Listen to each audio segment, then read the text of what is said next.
तर बांठिया आयोगानं ओबीसींची संख्या कमी दाखवली असं गोपीचंद पडळकर यांनी म्हटलंय। गेल्या 9 महिन्यात कुणबी प्रमाणपत्र किती वाटल्या याची श्वेतपत्रिका काढावी अशी मागणी देखील गोपीचंद पडळकरांनी केली आहे। खाडाखोड केलेल्या नोंदींना विरोध, खऱ्या नोंदींवर आक्षेप नाही असं देखील पडळकर यांनी म्हटलेलं आहे।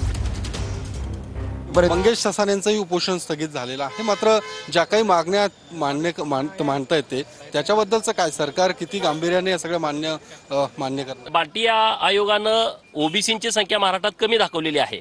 1931ला इंग्रजांनी जातनिहाय जनगणना केली, त्याच्यानंतर जातनिहाय जनगणना झाली नाही। कालच्या बैठकीमध्ये महाराष्ट्रातील ओबीसींची जातनिहाय जनगणना केली पाहिजे आणि सरकारनं काल त्या बाबतीमध्ये सकारात्मकता दाखवलेली आहे। चौथा विषय जो आहे तो गेल्या 9 महिन्यामध्ये कुणबी प्रमाणपत्र किती वाटप केलं त्याची श्वेतपत्रिका निघाली पाहिजे आणि त्यामध्ये खाडाखोड करून किंवा मागं किंवा पुढं, मराठा शब्दाच्या मागं किंवा पुढं स्वतःच्या हस्ताक्षरात लिहून काही लोकांनी दाखले काढलेले आहेत। ज्यांच्या खऱ्या नोंदी आहेत त्याबाबत कुठल्याही ओबीसी नेत्याचा आक्षेप नाही, विरोध नाही, पण जर खाडाखोड करून केले असतील तर आक्षेप असायलाच पाहिजे आणि तो आमचा आक्षेप आहे। मनोज जरांगे पाटील म्हणतात की मराठ्यांशिवाय सरकारचं पान हलू शकत नाही, अशा पद्धतीने त्यांनी महाराष्ट्राची सामाजिक विण जी आहे ती पूर्णपणे वेगळी होती।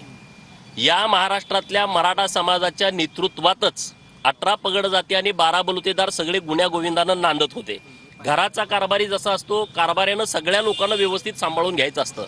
मराठा समाज हा महाराष्ट्राच्या कारभारी भूमिकेमध्ये स्वातंत्र्यानंतर कायम आहे आणि त्यामुळं अशा पद्धतीनं स्टेटमेंट करून मराठा समाज आणि मराठा ओबीसी समाज यांच्यामध्ये जे वातावरण दूषित करण्याचा प्रयत्न केला जातोय यातून काही आउटपुट निघणार नाही। समाजात तेढ होईल अशा पद्धतीनं कुणीच भूमिका घेऊ नये, त्यांनी न घेऊ नये, आम्ही घेऊ नये। कॅमेरामन विकीसह मी योगेश बोरसे, TV9 मराठी, पुणे।